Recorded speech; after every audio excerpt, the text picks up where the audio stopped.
সুধী দর্শক সবাইকে আন্তরিক শুভেচ্ছা জানিয়ে শুরু করছি দেশ টিভির নিয়মিত আয়োজন সমরিতা হাসপাতাল নিবেদিত আসলেই সুস্থ থাকুন। আপনাদের সাথে রয়েছি আমি ডাক্তার তানিয়া রহমান মিতুল। দর্শক, আজ আমরা কথা বলবো কিডনি রোগ এবং তার প্রতিকারের উপায় নিয়ে। আমাদের সাথে আজ এদেশের একজন স্বনামধন্য অধ্যাপক উপস্থিত রয়েছেন। আমাদের সাথে রয়েছেন অধ্যাপক doctor H Hamid Ahmad, chairman nephrology বিভাগ, বাংলাদেশ মেডিকেল বিশ্ববিদ্যালয়।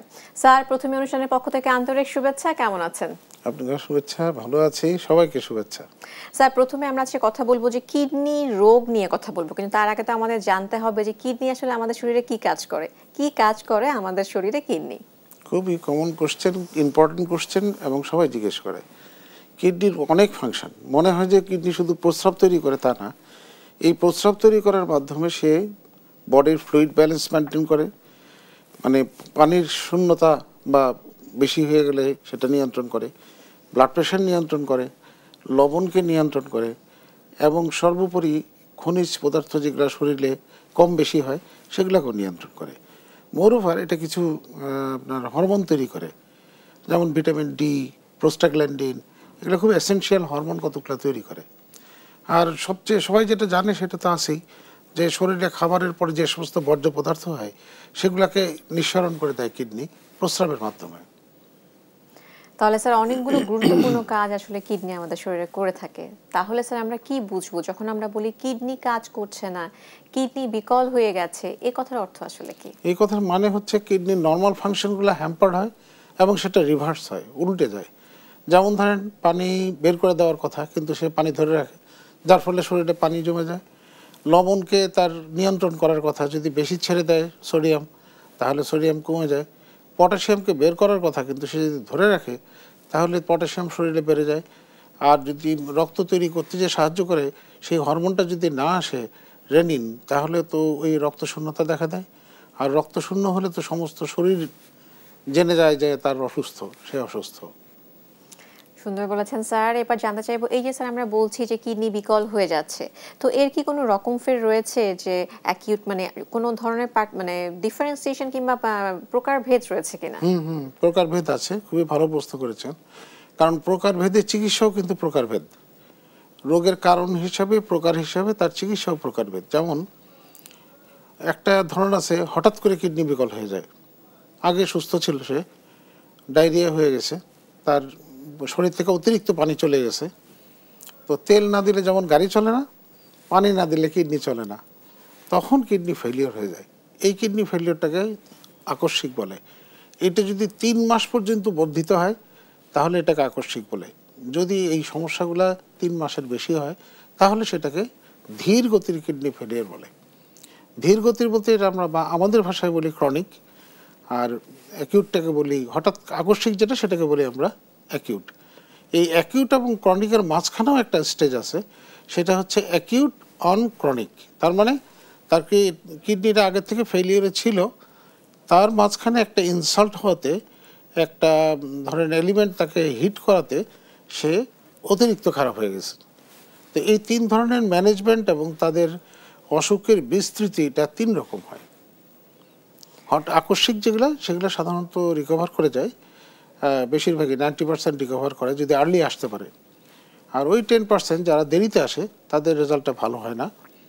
আর ধীর গতির ফেলিওর যেগুলো, সেগুলো আস্তে আস্তেই ফেলিওর হয়, ধীরে ধীরে ক্রিয়েটিনটা বাড়তে থাকে, ওভার মান্থস, ইয়ার্স এরকম বাড়তে থাকে, তখন এগুলো আর ফিরে আসে না।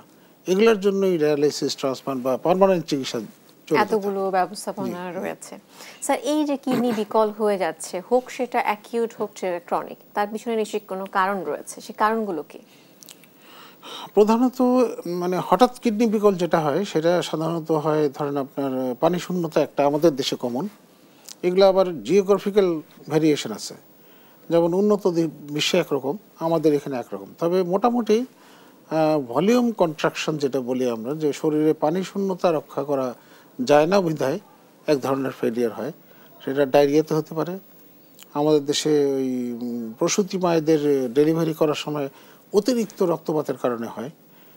এছাড়া ওষুধ সেবনটা খুব ইম্পর্টেন্ট এখন। ওষুধ সেবন বলতে যত্রতত্র দোকানে এখন অ্যান্টিবায়োটিক, ব্যথার ওষুধ মানুষ চাইলেই পায়। একটা লেবার কাজ করে, গায়ে ব্যথা, কালকে তো কাজে যেতেই হবে, তাকে তো উপার্জন করতে হবে, সে তখন ওষুধের দোকানে যায় বলে ব্যথার ওষুধ দেন, ব্যথাটা কমায় দেন, এটা হয়নি আরেকটা ওষুধ দেন, এই আস্তে আস্তে কড়া পাওয়ারের ওষুধ খেতে খেতে কিডনি বিকল হয়ে যায়। এছাড়া আমরা মেডিকেলি কিছু কিছু ড্রাগস ইউজ করি, যেমন ভর্তি হলে অ্যান্টিবায়োটিক দেই, সেরকম বেছে বেছে অ্যান্টিবায়োটিকগুলো দেওয়া উচিত যেটা কম ক্ষতিকর কিডনির জন্য। আর এক ধরনের আছে যেটা না দিয়ে উপায়ও থাকে না, যেমন ধরেন একটা হৃদরোগ হাসপাতালে ইমার্জেন্সিতে একটা লোক বুকে ব্যথা নিয়ে গেছে, তার ইসিজিতে চেঞ্জ আছে, তার ব্লাডে চেঞ্জ আছে, তার সিমটম আছে, তাকে এখন অ্যাঞ্জিওগ্রাম করতে হবে। এখন অ্যাঞ্জিওগ্রাম করার সময় এক ধরনের ডাই ইউজ করে, কন্ট্রাস্ট বলি আমরা, এই কন্ট্রাস্টগুলো ইউজ করলে ওই কন্ট্রাস্ট থেকে নেফ্রোপ্যাথি হয়, কিডনি ফেলিয়ার হয়। আলটিমেটলি আপনি যাই কিছু করেন কিডনি দিয়ে তো এক্সক্রিশন হয়, সো কিডনি দিয়েই এই পদার্থগুলো বের হওয়ার সময় ড্যামেজ করে আর কি। এছাড়া আপনার ট্রিটমেন্টের মধ্যে যেমন ধরেন আমরা এক্স রে করি, কতগুলো আইভিউ ধরনের এক্স রে করি, সিটি স্ক্যান, এমআরআই, এইগুলো এখন চেঞ্জ হচ্ছে। কন্ট্রাস্টগুলো অনেক রকম মডার্ন কন্ট্রাস্ট চলে আসছে যেগুলো লেস নেফ্রোটক্সিক, মানে কিডনির জন্য কম ক্ষতিকারক। এই ধরনের ড্রাগ চলে আসছে আর কি। স্যারের কাছে এই পর্যায়ে জানতে চাইবো যে স্যার এই যে কিডনি বিকল হয়ে গেছে খুব আর্লি স্টেজে আমরা কিভাবে বুঝতে পারবো? খুব সহজ, এটা সবারই জানা উচিত। এগুলো প্রাথমিক একটা লক্ষণ থাকে, স্কুল কলেজেও ট্রেনিংগুলো দেওয়া উচিত। যেমন ধরেন ব্লাড প্রেশার ছিল না কখনো, তার এখন ব্লাড প্রেশার নতুন করে হয়ে গেছে, এটা কিন্তু একটা কিডনি আক্রান্ত হওয়ার লক্ষণ। তারপরে হচ্ছে তার ব্লাড প্রেশার আগে ছিল, এখন কন্ট্রোলের বাইরে, একটা ওষুধেই হতো, এখন হচ্ছে না, 2-3টা ওষুধ লেগে যাচ্ছে। এছাড়া এমনি নর্মালি যেগুলো আসে কনস্টিটিউশনাল সিমটম যেগুলো বলি আমরা, ভেগ এক ধরনের কমপ্লেন, মাংস বেশি কামড়াচ্ছে, ঘুম হচ্ছে না, তারপরে কোনো কনসেন্ট্রেশন পাচ্ছে না, আপনি কাজ করছেন কিন্তু কনসেন্ট্রেশন ধরে রাখতে পারছেন না, ক্ষুধামন্দা, হঠাৎ করে শরীর ফুলে যাচ্ছে বুঝে কেমন করে, জুতা পায়ে খুলে রাখছেন এখন আর লাগাইতে পারতেছে না, বা দিন শেষে আর সকালে ঘুম থেকে উঠলে দেখবেন যে ওই চোখের নিচে একটু ফুলে ফুলে গেছে। এছাড়া হাতগুলো এরকম গ্রিপ করার সময় দেখা যাবে খুব টাইট মনে হচ্ছে, এটা হচ্ছে ফ্লুইড রিটেনশনের লক্ষণগুলো আর কি। এছাড়া খাওয়ার রুচি নষ্ট হয়ে যায়, অত্যন্ত ভোজন রসিক মানুষ, শ্বশুরবাড়িতে গেলে খুব খায়, শাশুড়ি এত রান্না করছে কিন্তু তার রুচি নাই, একেবারেই খেতে পারতেছে না, এটা কিন্তু একটা খুব মারাত্মক লক্ষণ। আর দুর্বল হয়ে যায়, অত্যন্ত দুর্বল, এক্সট্রিম উইকনেস, 4-5টা কদম গেলেই তার সে আর পারছে না, দম নিতে পারতেছে না, বা খুবই দুর্বল লাগতেছে, মনে হয় একটু বসে রেস্ট নেই, একটু আরাম করি, একটু বসি, এরকম মনে হয়, মানে পারেই না, এটা বোঝানো মুশকিল। যার হয়ে গেছে সে বুঝবে অত এক্সট্রিম উইকনেসটা কী জিনিস। এগুলো আসলে ডাক্তার কাছে এসে বলে, কিন্তু এটাকে মনোযোগ দিতে হয় যে আচ্ছা দুর্বলতা আছে, একটু ভিটামিন খান, নট দ্যাট আপনি ওকে কনসেন্ট্রেট করেন। ভেগ সিমটমগুলো কিন্তু আসলেই খারাপ। তো রক্তশূন্যতা থেকে হতে পারে, ব্লাড প্রেশার আনকন্ট্রোল হলো, হাতে পায়ে পানি এসে যায়।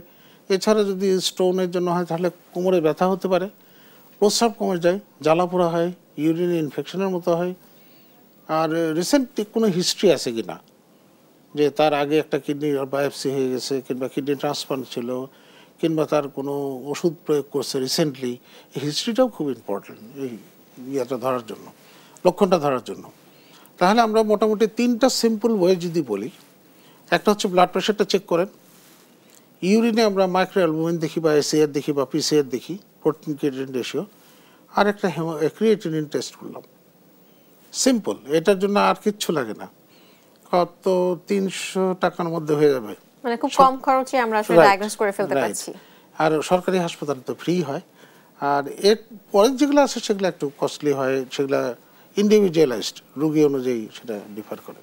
তাহলে স্যার এই যে সমস্যাগুলো হচ্ছে, এর প্রতিকার তো আমরা জানবো, অনেকে আবার কি করেন স্যার, যে কিডনি রোগ হয়েছে কি হয়নি, ডায়াগনোসিস হয়নি, তার থেকে পানি খাওয়া বন্ধ করে দেন, অনেকে ভাবেন যে পানি খাওয়া যাবে না, এটা আসলে কতটুকু ওয়াইজ হবে? দুইটাই কিন্তু আছে, সেটা হলো কেউ কেউ হয়তো পানি খায় না, আবার কেউ আবার বেশি পানি খায়, অনেক পানি, 5 লিটার পানি খান দিনে, শোনা যাচ্ছে 5 লিটার পানি খেয়ে সে প্রুভ করে যে আমার কিডনি ইজ ফাংশনিং গুড। বা অনেকে রুগী এসে বলে আমি তো কিডনি ফ্লাশ করি, ফ্লাশ করেন কীভাবে, বেশি করে পানি খাই, কত 5-6 লিটার। তো এখন একটা ঘোড়া 5 কেজি টানে, তাকে যদি আপনি 10 কেজি লোড দেন তাহলে তো ঘোড়া কাজ করবে না। সো সব কিছুরই একটা লিমিট আছে, আপনি পানিও খাবেন লিমিট, ভাত মাছও খাবেন লিমিট, নামাজ পড়বেন লিমিট, পড়াশোনা করবেন লিমিট, ঘুমাবেনও লিমিট, কম ঘুমাইলেও হবে না, বেশি ঘুমাইলেও হবে না। অতিরিক্ত কোনো কিছুই ভালো কোনো না। কিছুই ভালো না। ঠিক সেই রকম পানি আপনি আমাদের দেশে একটা হিউমিড কান্ট্রি, এইখানে শীতের দিনে 2 থেকে 2.5 লিটার, আর বর্ষাকালে 2.5 থেকে 3 লিটার।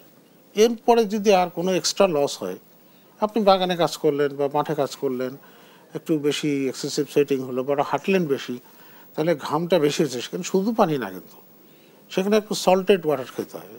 প্লেন পানি খাওয়াটা ভালো না, মিক্সড করে খাওয়া উচিত। কারণ লবণ লস হয়েছে তো, শুধু পানি লস হয়নি তো আপনার। আপনি ঘেমে গেছেন, তার মানে ঘামটা তো লবণাক্ত, মানে এখানে কিছু লবণ গেছে। তাহলে আপনাকে ওই লবণটাও রিপ্লেস করতে হবে, তা নাহলে ব্লাডটা ডাইলিউট হয়ে যাবে। এটা শরীরের জন্য ক্ষতিকর। একটা ছোট্ট এক্সাম্পল দিয়ে দেখবেন, এই যে খেলাগুলো হয়, প্লেয়াররা খেলে, মাঝখানে পানি খায় কিন্তু বোতলে। এটা কিন্তু প্লেন পানি না, আগে খেত, অনেক আগে, এই কনসেপ্টের আগে শুধু পানি খেত, প্লেন পানি। এখন কিন্তু ওরা এক ধরনের জুস খায়, এটা হচ্ছে মিনারেল জুস। এখানে সল্ট আছে, মিনারেল আছে, সব কিছু আছে, ওটা ওদের কম্পোজিশন করেই দেয়। তার মানে আপনারা ওখানে হচ্ছে মিনারেল জুস খাচ্ছেন। হ্যাঁ হ্যাঁ। আর আমরা অন্তত লবণ পানি শরবত, চিনি দিয়ে একটা শরবত খেয়ে ফেললাম, এক্সট্রা লসটা। এমনি রেগুলার পানি খাবেন। স্যার, এই যে কিডনি রোগ হচ্ছে, এটা প্রতিকারের কোনো উপায় রয়েছে? প্রতিকার তো আপনি কারণগুলো খেয়াল করেন, যে আপনার ব্লাড লস হচ্ছে, যে গাইনির অপারেশনটা করে রক্তপাত হয়ে গেছে, সেটা ব্লাড রিপ্লেস করেন, ফ্লুইড রিপ্লেস করেন খুব দ্রুত, যাতে ওর ব্লাড প্রেশারটা। স্যার, আমরা প্রতিকার নিয়ে কথা বলবো অনুষ্ঠানের এই পর্যায়ে। আমরা ছোট্ট একটি বিরতিতে আচ্ছা, যাচ্ছি। ঠিক আছে। সুধী দর্শক, আপনারা দেখছেন সমরিতা হাসপাতাল নিবেদিত আসলেই সুস্থ থাকুন। আমরা ছোট্ট একটি বিরতিতে যাচ্ছি, আশা করছি আমাদের সাথেই থাকবেন। সুধী দর্শক, আপনারা দেখছেন দেশ টিভির সরাসরি সম্প্রচারিত স্বাস্থ্য বিষয়ক অনুষ্ঠান সমরিতা হাসপাতাল নিবেদিত আসলেই সুস্থ থাকুন। আমরা কথা বলছি কিডনি রোগ এবং প্রতিকারের উপায় নিয়ে। বিরতির পর ফিরে যাচ্ছি মূল আলোচনায়। স্যার, আমরা কথা বলছিলাম কিডনি রোগ কি করে আসলে প্রতিকার করা যায়। প্রতিকারটা হচ্ছে যে ওই আকস্মিক কিডনি রোগের কারণে ওই যে পানি, ওষুধ, তারপরে ব্লাড প্রেশার, ডায়াবেটিস, এগুলো নিয়ন্ত্রণ করা। আর যারা ডায়াবেটিক পেশেন্ট পার্টিকুলারলি, তাদের প্রস্রাবটা রেগুলারলি চেক করা। যেমন ওখানে আমরা স্পেশাল একটা টেস্ট করি, মাইক্রোঅ্যালবুমিন, এটা খুব আর্লি মার্কার। এছাড়া একটা হরমোন আছে, এটাকে আমরা পিটিএইচ বলি, প্যারাথাইরয়েড হরমোন। এই প্যারাথাইরয়েড হরমোনটা খুব আর্লি মার্কার হিসেবে কাজ করে। এছাড়া এখন রিসেন্টলি প্রস্রাবে এবং ইয়েতে অনেক ধরনের টেস্ট আসতেছে, যেগুলা কিডনিতে ক্রিয়েটিনিন বাড়ার আগেই বোঝা যায়। এখানে একটা ইন্টারেস্টিং ইনফরমেশন দিয়ে রাখি, পরে ভুলে যাব। সেটা হচ্ছে যে আমরা যে সেরাম ক্রিয়েটিনিনের কথা বললাম, এটা হচ্ছে কিডনির একটা বর্জ্য পদার্থ। এটা নর্মালি কিডনির বের করে দেওয়ার কথা, কিন্তু যখন কিডনি কাজ করা কমায় দেয়, তখন এই জিনিসটা রক্তে বাড়তে থাকে। কারণ ও তো ফিল্ট্রেশন হচ্ছে না, ফিল্টার করতে পারতেছে না, সে ফিরে আবার ব্লাডে চলে আসে। এই ক্রিয়েটিনিনটা 50% পর্যন্ত কিডনি ড্যামেজ না হওয়া পর্যন্ত এটা বাড়ে না। মানে হচ্ছে যখন আমরা কিডনিকে ধরলাম যে ক্রিয়েটিনিন বেশি নর্মাল ভ্যালুর চেয়ে, যেটা রিপোর্টে থাকে, রিপোর্টে আছে 1.3, এই রিপোর্টটা আবার ল্যাব অনুযায়ী ভ্যারি করে। ধরেন একটা সমরিতা হাসপাতালের রিপোর্ট, আইসিডিডিআরবির রিপোর্ট, তারপরে হচ্ছে স্কোয়ারের রিপোর্ট, ল্যাবের রিপোর্ট, অথবা আমার ইউনিভার্সিটির রিপোর্ট, এই রিপোর্টগুলো কিন্তু ভ্যারি করে, মেশিন অনুযায়ী রিপোর্ট। সেই জন্যই পাশে আপনার নর্মাল ভ্যালুটা দেওয়া থাকে। এখন এই নর্মাল ভ্যালুর বেশি যখন হয়ে যাবে ক্রিয়েটিনিন, তখন আপনাকে ধরে নিতে হবে যে কিডনি 50%-এর বেশি নষ্ট হয়ে গেছে। সেই জন্য এখন বৈজ্ঞানিকরা চেষ্টা করতেছে আর্লি, আরও একটা আগে কীভাবে ধরা যায়, 60% ড্যামেজ হওয়ার সময় ধরা যায় কিনা, 70% ধরা যায় কিনা, অথবা ইনজিউর্ড হয়েছে, এখনও সে খারাপ হয়নি, কেবল অসুস্থ হয়েছে, তখনই ডিটেক্ট করা যায় কিনা। এই ধরনেরগুলো, ওই যে ইউরিন টেস্ট আছে বিভিন্ন ধরনের, আর হচ্ছে মাইক্রোঅ্যালবুমিন বললাম ডায়াবেটিসের ক্ষেত্রে, এছাড়া গ্লোমারনেফ্রাইটিসের ক্ষেত্রে। আর সিম্পলি আপনি বাসায় যেটা করতে পারেন, প্রতি মাসে একবার ব্লাড প্রেশার আর ব্লাড সুগারটা চেক করেন। এটা খুবই গুরুত্বপূর্ণ, খুবই গুরুত্বপূর্ণ। আপনি প্রতি মাসে একবার চেক করাটা এখন বাসায় সবার আছে। পার্টিকুলারলি কোভিডের পরে তো একটা অক্সিমেট্রি, আর একটা ব্লাড প্রেশার মেশিন, একটা সুগারের মেশিন সবার বাসায় আছে, কারণ তখন তো ডাক্তারখানা যেতে পারতো না। তো অলমোস্ট না থাকলে আপনি ফার্মেসিতে যান, পাশের ফার্মেসিতে গেলে খুব অল্প খরচেই। সরকারি হাসপাতাল তো এখন অনেক, আগে কম ছিল, এখন তো আপনার মুগদা, সরোয়ার্দী, কুর্মিটোলা, এগুলো সব নতুন নতুন, ঢাকা মেডিকেল, মিটফোর্ড, অনেক সরকারি হাসপাতাল। এই টেস্ট 2-3টা করার জন্য খুব একটা কিছু বেশি প্রয়োজন হয় না। এরপরে টেস্ট যেগুলো করবেন আপনি কিডনি ধরার জন্য, সেগুলো অনেক বেশি সফিস্টিকেটেড। এই আর স্যার আমরা প্রতিকারটা কিভাবে করব, আমাদের লাইফস্টাইলটা কেমন হবে? লাইফস্টাইলটা ধরেন আপনার খাদ্যাভ্যাসটা চেঞ্জ করতে হবে। আপনি যদি অ্যাকিউট হয় তাহলে প্রতিকারটা হচ্ছে কারণটা কি আছে সেটা সমাধান করলেন। যদি ধীর গতি হয় তাহলে কিন্তু প্রতিকারটা অন্যরকম হয়ে গেল।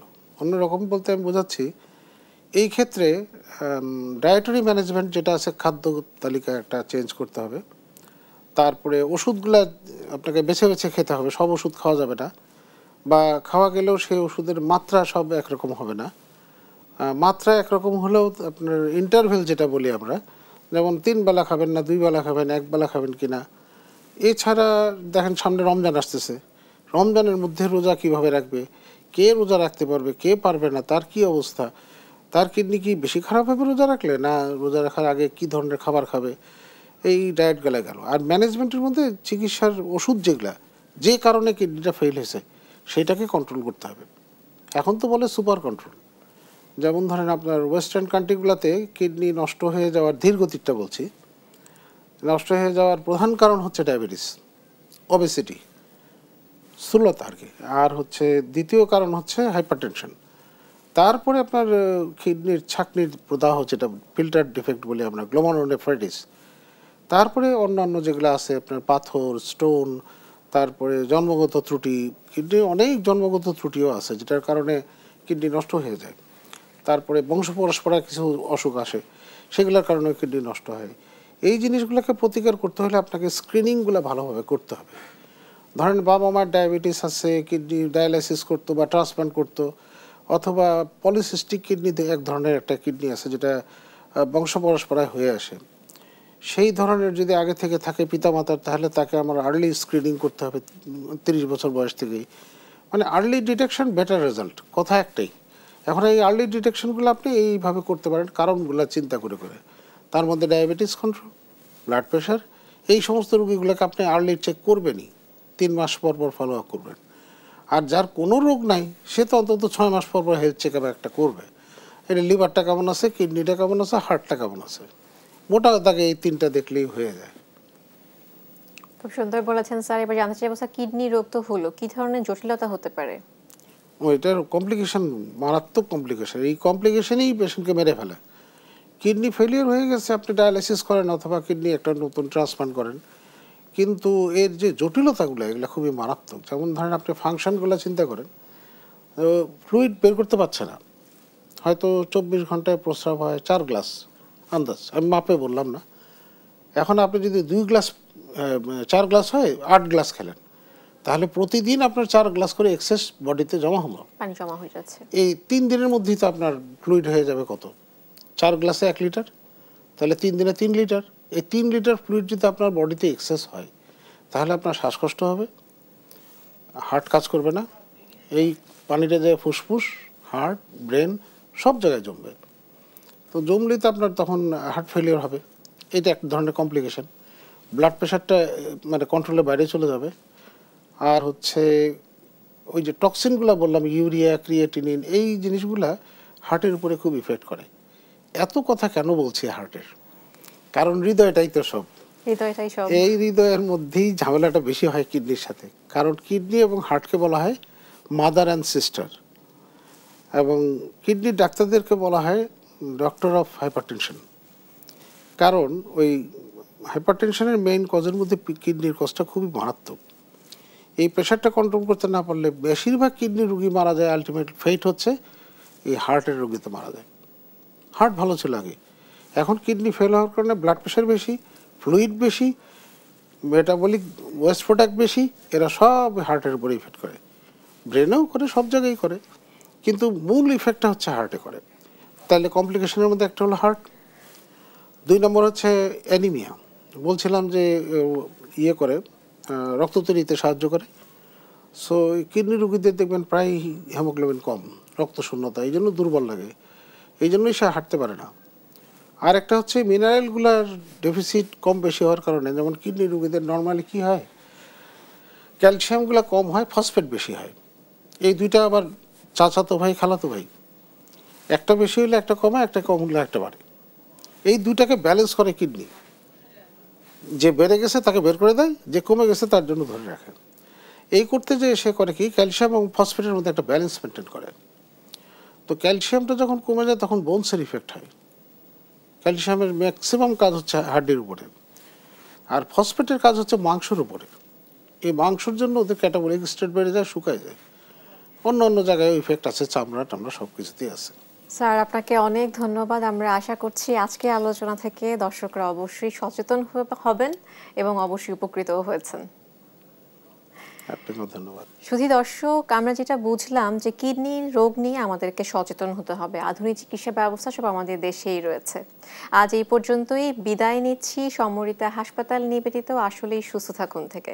আবারও দেখা হবে নতুন কোনো স্বাস্থ্য তথ্য নিয়ে। সে পর্যন্ত সবাই খুব ভালো থাকুন, দেশ টিভির সাথেই থাকুন। আল্লাহ হাফেজ।